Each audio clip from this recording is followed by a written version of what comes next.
مرحبا. أنا زينة هاشم بيك. وأنا فرح شمع. أنا وفرح صلنا كم شهر عم نشتغل على بودكاست عن الشعر العربي من إنتاج صوت. البودكاست اسمه مقصودة ورح يطلع قريبا، ورح نكون بدنيكن مش على الفيديو. بس نظرا للي عم بيصير بفلسطين، أنا وفرح حبينا نسجل هالفيديو اليوم. أنا وزينة جمعنا قصائد شعراء وشاعرات فلسطينيات بنحبهم كتير، عشان نفرغ غضبنا، نتذكر جمالنا، نتذكر جمال الأدب والمقاومة اللي بنقدر نلاقيه بهاي البلاد العظيمة. فهاي إلنا وإلكم. رح بلش بغسان زقطان. القصيدة اسمها البوق. اليمامات نقرت الخبز من سلتي، والمساء اكتفى بالحضور. ثمة من ينفخ الآن في البوق، ثمة من يحرس الميتين ويرشدهم للشقوق العميقة في الأرض حيث الجذور.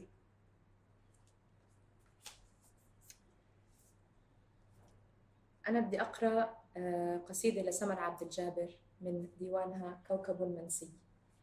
عنوان القصيدة 4 سنوات من دونك، إلى محمود درويش. ربما أنت هناك الآن تراقب الأحداث من بعيد، وبصمت إله تقرر ألا تفعل شيئا. ربما تظن أن الشعر مضيعة للوقت، فالأبدية لا توصف باللغات، والموت بعد الموت لا يسمى موتا، واللغة تفقد ما يحددها، والكلمات تفقد ما تعنيه، فلا تعني شيئا. ربما تراقب العالم من بعيد وهو ينقض بنفسه على نفسه ليفترس نفسه. ربما تفكر كيف لا يدرك سكان الأرض أنهم أعداء أنفسهم ولا شيء آخر. تستغرب من نفسك، على هذه الأرض ما يستحق الحياة؟ ربما لا تبالي بأحد، لأنك يائس من هذا العالم وقد أكملت واجباتك كاملة قبل أن تمضي، فيحق لك الآن أن تتقاعد.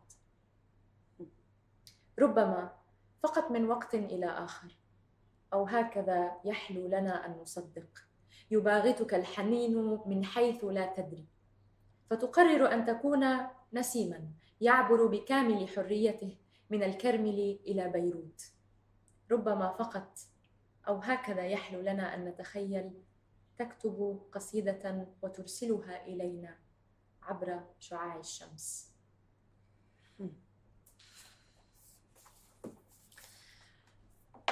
جزء من قصيدة طويلة لمروان مخول من ديوان أين أمي.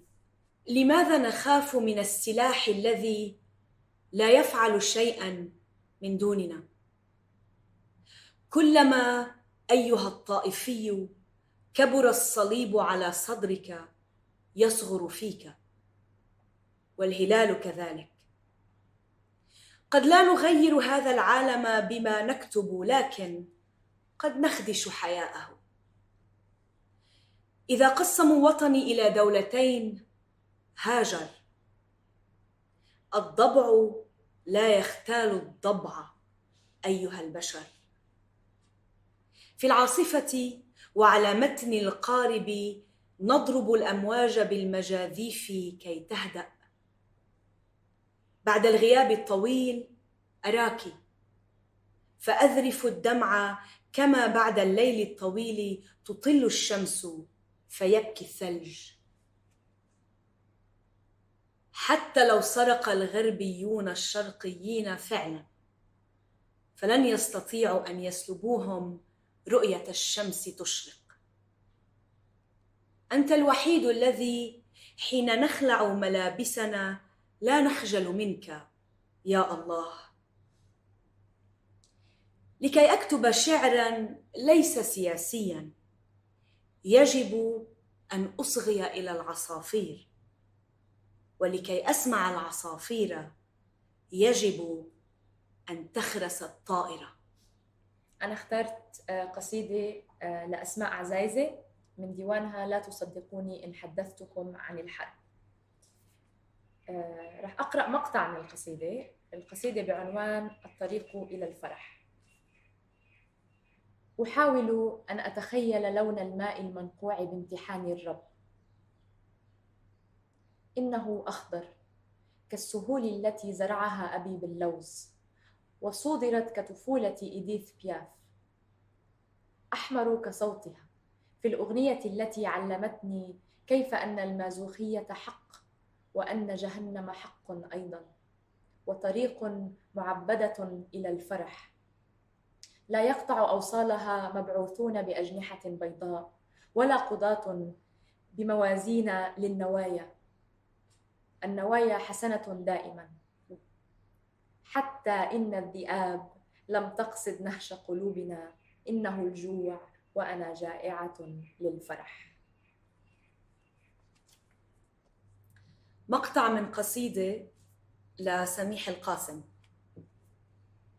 لا يعجبه ما يجري في هذا الملكوت، يكتب يكتب يكتب. لا يجدي الحرف الطاهر في رجس الطاغوت، يكتب يكتب يكتب. يشرب قنينة حبر ويموت، لا ليموت ولكن كي يبني بيتا من تابوت.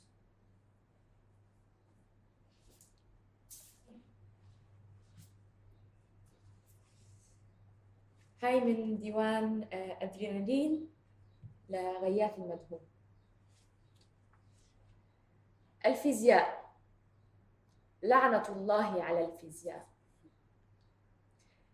لماذا يغرق المهاجرون وبعد أن يلفظوا أنفاسهم الأخيرة يطفون فوق وجه الماء؟ لماذا لا يحدث العكس؟ لماذا لا يطفو الإنسان حين يكون حياً ويغرق حين يموت؟ قصيدة لرائد وحش من ديوانه مشاة نلتقي مشاة نفترق. اسمها شارع 6. رائحة مطرية يرسلها الشارع من الشباك، ومن الشباك ذاته يرسل البيت رائحته المطرية إلى الشارع. مطرية أنفاس نوام هذا الليل، مطرية وجوههم، مطرية هذه الظلمة البهيمية، مطرية رائحة نباح الكلب الذي يكبر بحجم فراغ الخوف في الخارج. الرائحة المطرية العابقة هي خجل السماء من المجزرة. طيب، هاي قصيدة لأحلام بشارات نشرتها قبل كم من يوم على فيسبوك.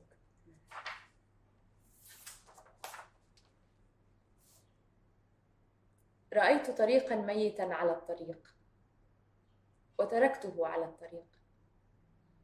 لم يعلمني أحد كيف أرفع طريقاً ميتاً عن الأرض، ولا كيف أحتضن عمارة مكونة من 14 طابق ترتجف. أخاف أن أتصل بأصدقائي الخائفين لأني لا أعرف ما الكلمة الأخيرة. لا أعرف ما الكلمة الأخيرة التي علي أن أقولها لهم، التي علي أن أقولها لهم. إنها على كل حال لن تكون اطمئنوا. أكتب عن السمكة التي نجت من الحرب. ذلك سهل، أن أكتب لقد نجت السمكة من الحرب. أشارك صورة القط المذعور الذي بلا اسم. ذلك جيد، أن تكون بلا اسم، فلا يعرف الموت أن يناديك. يحدثني الأصدقاء عن قطة اسمها بقرة. أجل، كنت بحاجة لسماع كلمة بقرة. وسط هذه الحرب، فقد جف الحليب من قلبي مع كل هذا الرعب. شاهدت فيديو لطفل غزي يحمل قطة لها اسمان، باتمان وباندا. أن يكون لك اسمان ذلك جيد جدا. عندما يناديك الموت يا صديقي بأحد الاسمين، اهرب باسمك الثاني. عندما يناديك الموت أيتها القطة قائلا يا باتمان اهربي بسرعة، فأنت باندا، اسمك باندا، ولن يستطيع الاحتلال أن يقتل القطة باندا.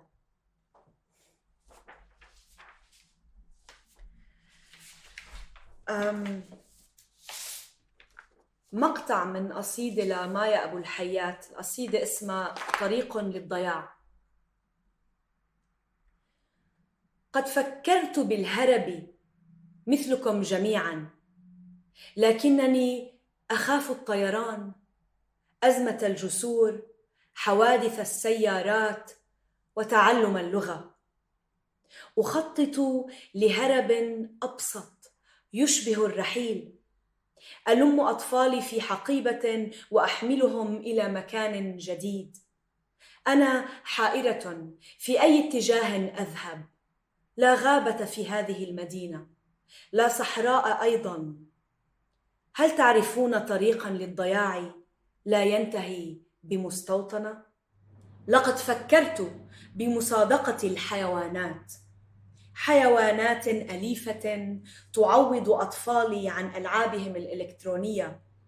قبل أن يضحي أحد بأحد أريد مكانا للضياع. أطفالي سيكبرون وستزداد الأسئلة. أنا لا أكذب، لكن المعلمات يحرفن. أنا لا أحقد، لكن الجيران يسألون. أنا لا ألوم، لكن الأعداء يقتلون. أطفالي يكبرون، ولم يفكر أحد بعد بإذاعة نشرة الأخبار الأخيرة، إقفال القنوات الدينية، تشميع المدارس، وقف التعذيب. أنا لا أجرؤ على الكلام، كلما تكلمت عن شيء حدث، وأنا لا أتكلم. أنا أريد أن أضيع.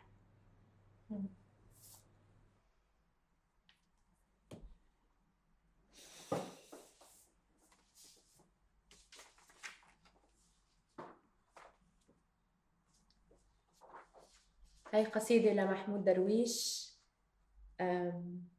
غنتها ريم بنا. أثر الفراشة لا يرى، أثر الفراشة لا يزول. هو جاذبية غامض يستدرج المعنى ويرحل حين يتضح السبيل. هو خفة الأبدي في اليومي، أشواق إلى أعلى وإشراق جميل.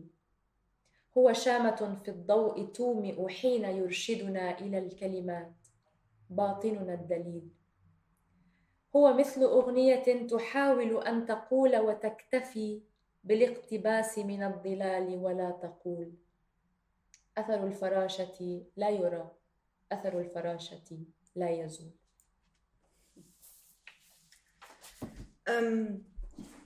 رح أقرأ مقطع من قصيدة لمريد البرغوثي اللي فقدناه مش من زمان. بيحكي بالقصيدة عن كل الناس اللي فقدهم، رضوى، مرته، أمه، وأخواته 2. القصيدة اسمها بتصور خلود صغير.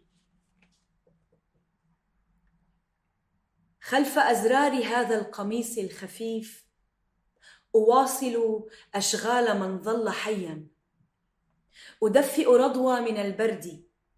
يسهر عندي مجيد وتقطف أم منيف زهور حديقتها في انتظار منيف. وها نحن نمشي معاً في صباح الجبال، نقول ونسمع، نتعب نبطئ، نرتاح نسرع، نغضب نغفر، ننسى نتوه قليلا ونسأل، نذكر بيتا من الشعر للمتنبي ونضحك من نكتة خالطت دمعنا.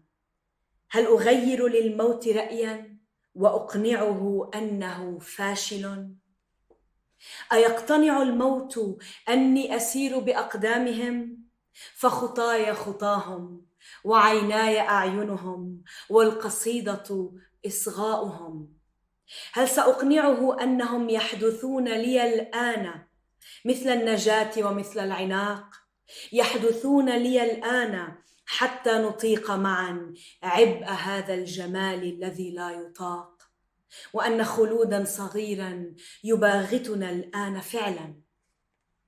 تميم سيلتقط الصورة الآن.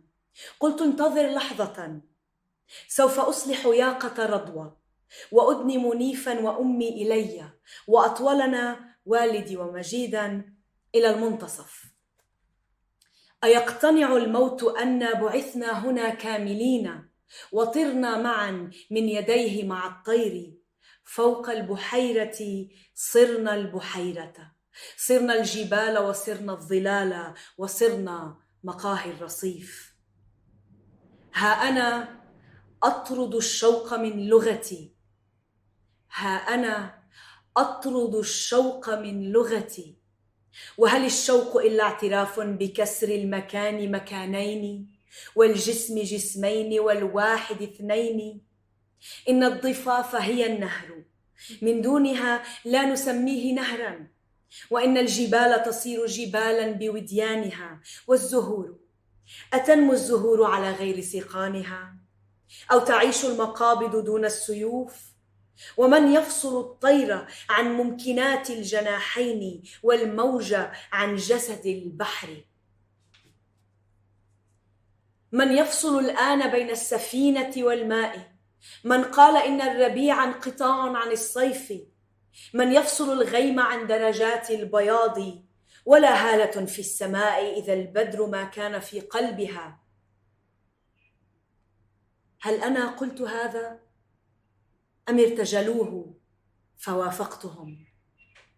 لست أدري، ولكنني لست أشتاقهم. إنهم خلف أزرار هذا القميص الخفيف. مش معقول، مش معقول.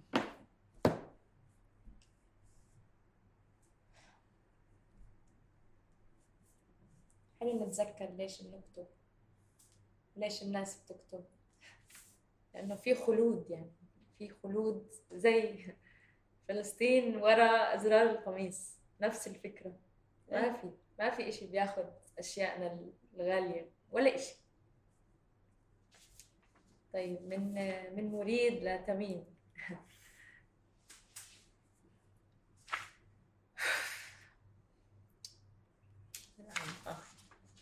طيب، هاي مقطع من قصيدة بعنوان جداتنا. هاي نهاية القصيدة. هو عم بيوصف الجدة. تمر على الجسر تحمل ما لا يطاق من الأمر، هم البلاد نعم، وكذلك زيتا لأحفادها، وصنوفا من الجبن والمريمية، أو قل صنوفا من الحكمة الأبدية، مخبوزة في الطوابين مفروشة كالبساتين، مقطوفة من على شجر التين، أو كتب الشعر والنثر والدين رأسا إلى قاع زوادها. وما كنت أدري لماذا تصمم دوما على حمل كل الصنوف الثمار التي خلق الله في زحمة الجسر، حتى رأيت مجندة عندها 9 من العمر وهي تفتش وتفتح كل حقائبها ثم تفرشها، لأرى بلدا كاملا فوق منضدة الفحص ينشر مثل العلم.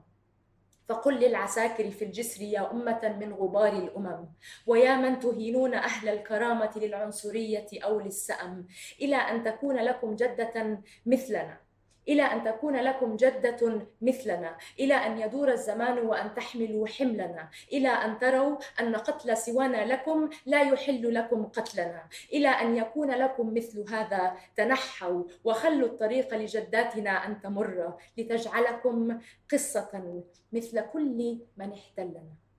وهكذا ببراءة حجية، لا بقصد ولا نية، وبعفوية، وهي تصنع شايا لنا. قصيدة لداليا طه من ديوانها أقل مجازا. القصيدة بعنوان وهم. دائما أنقر بهدوء على كل ما أراه أمامي: الطاولة، الكأس التي أشرب منها، كتاب أحمله، صورتي المعلقة على الحائط في بيت أمي، عل بابا خفيا ينفتح أمامي.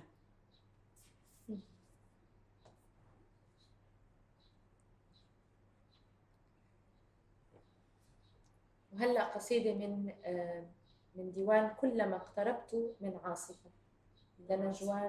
لا، من عاصفة. من عاصفة. من عاصفة. أي عاصفة؟ أي عاصفة؟ أي واحدة؟ أي واحدة منهم ما بيأثر، نحن ما في مشكلة. لنجوان درويش.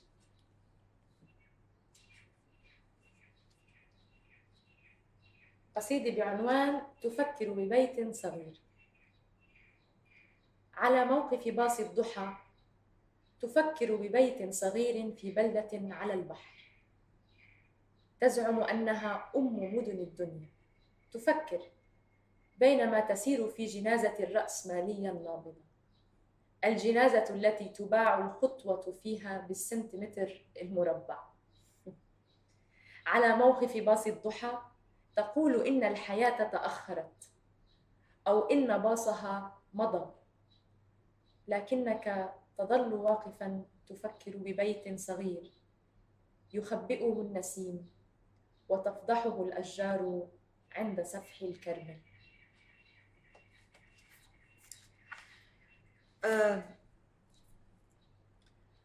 مقطع من قصيدة لسامر أبو هواش من ديوانه أطلال.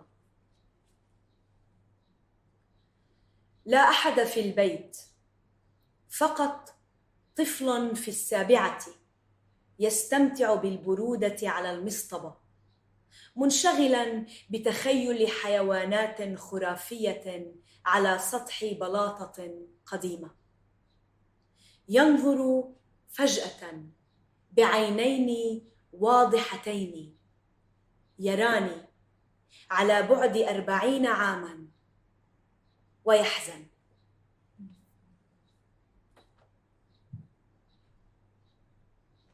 خلصوا. هون بنكون وصلنا لنهاية حلقتنا. ما بيوصلنا هذا البرنامج من إنتاج. خلصنا هندو. خبروني شوي ليش قررتوا تعملوا هيدا الشيء اليوم، وبركي شوي عن ليش اخترتوا القصائد اللي اخترتوها، وكيف شعوركم هلا بما انكم قرأتوها، ورح ترجعوا تقرأوها مرة ثانية بس نخلص اللقطة. لا ليش بس خلص. هو العجز اللي بيقتل. هو لما تكوني قاعدة قدام تلفزيون عم تحضري انفجارات وصواريخ وتليفون ونحن جزء من هذا العالم، وبنعرف انه نحن كلنا في اثر الفراشة. في اثر فراشة اللي بنعمله له صدى، النية تبعتنا إلها صدى. فهذا كله شغل جوا، شغل، هذا شغل. فلما نحن نيجي نحكي بدنا نلاقي قصائد لشعراء فلسطينيين وشاعرات فلسطينيات ونقرأهم، نحن عارفين إنه هدول الناس حاملين كل هاي البلاد جواهم، عارفين نحن هذا الحكي كتير منيح وبوجع، لأنه عشان في هاي النية وفي هذا الوعي والإدراك. يعني موضوع فلسطين دائما فيه كل هذا الجمال، وفيها في الجراءة وفي القوة والشجاعة تبع الشعب اللي ينعكس في الشعر. أنا كنت حاسة في غضب مش طبيعي، في شعور شو ما عم نقدر نعمل شيء، قاعدين عم نتفرج، في حب كبير لفلسطين، وفي كمان هيدي اللحظة، يعني لازم نقول إنه هيدي اللحظة هلأ سنة 2021 أنا حسيتها turning point تاريخية in terms of التضامن اللي حول العالم اللي عم بيصير مع الشعب الفلسطيني. أنا بحياتي ماني شايفة هيك. في شعور يعني الفرح وقت تشوفي هالقد تضامن مع وحب للشعب الفلسطيني، بس في بنفس الوقت حزن مش طبيعي وقت تشوفي إنه وانا ما بطيء على فكره بس نركز على الاطفال، بس غصبا عنك بتركزي على الاطفال، الطفل والسمكه والطفل وهيك، بس كمان الاطفال ما ضروري نركز على الاطفال، انه ما ضروري نركز على الاطفال والنساء والعائلات. طب في رجال عم تموت، في رجال فلسطينيه قاعده ببيتها عم تموت، في مكتبتين انمحوا، بس بنفس الوقت في فاند ريزر للمكتبتين وان شاء الله بيعملوا على قلبهم 10. اوكي، ففي كل هيدا الشيء. فرح اول الشيء كانت عم تقول لا يمكن ما اقدر، بعدين هيك بنص الليل عن جد نص الليل وين المسج ما بعرف شو كان، بيوصلنا مسج من فرح: انا اذا ما هلا عملت هالجلسه الشعريه رح افقع، رح اجي لعندك بكره. ففي يعني في necessity. تنرجع لاودري لورد: poetry is not a luxury, it's a necessity, to paraphrase her. في ضروره للشعر بهيك هو ما بيعمل شيء على الارض، مش انه ما بيعمل شيء، بس بنعرف نحن انه على الارض، يعني ما بدي اروح واتمادى واقول انه سننتصر بالشعر، لا أكيد. بس ليش هن عم يهدموا المكتبات اذا منهم خايفين من الشعر، اذا منهم خايفين من الكتاب؟ لأنها مفاتيح خلص. هاي توثيق، يعني حرفوا جوجل قد ما بدكم، حرفوا ويكيبيديا قد ما بدكم، حرفوها. ما احنا بروح بشوف انا الخبايص العك كلهم مغيرين معلومات دنيا بالكتب التاريخية بالمدارس بالمناهج، بس هذا يعني توثيق حي للمشاعر. يعني توثيق حي مش تاريخي، هو توثيق أبدي، هو توثيق إنه مش حتقدروا تحرفوا شعر. لا، وأولادنا مستحيل، وأولاد أولادنا وأولاد أولاد أولاد أولاد أولادنا رح نضل نعلمه. هدول الشعراء عارفين إنه شغلهم هيك عم بيعمل شغلهم جزء من نحن كأفراد، معاملتنا مع هذا الوجع، تعاملنا مع الوجع عن طريقهم، عن طريق توثيقهم لتجربتهم الخاصة. وعن طريق اجتماعنا مع بعض، يعني نحن أنا وأنتي وهند هلأ إنه بس لأنه اجتمعنا مع بعض صار في هيدا الألم اللي عم نتشاركه بيخف، بيصير أقل، يعني مش بيصير أقل، بس بتصيري ممكن بصير تواجهي النهار، يعني نهر مش مستنقع. يعني لما تحسي وجعك هيك جوا راسك صوم، بعدين بتلاقي اوكي المستنقع يعني اوكي منيح، بس برضه احسن يكون شلال، احسن يكون. عشان هيك الناس لما تتجمع وتطلع مظاهرات تصير نهر، نهر بضخ بالبحر بعدين خلص بصب وخدوا. بس كمان بيقولوا misery loves company. مش بس مستنقع وشلال، كمان misery loves company. طيب رح ننهي هون، وبشكركم على عن جد a moment in time that is really precious. كتير أنا بكيت وأنا ورا الكاميرا، فإذا هزت الكاميرا شوي سامحونا. و thank you لكم اثنيناتكم.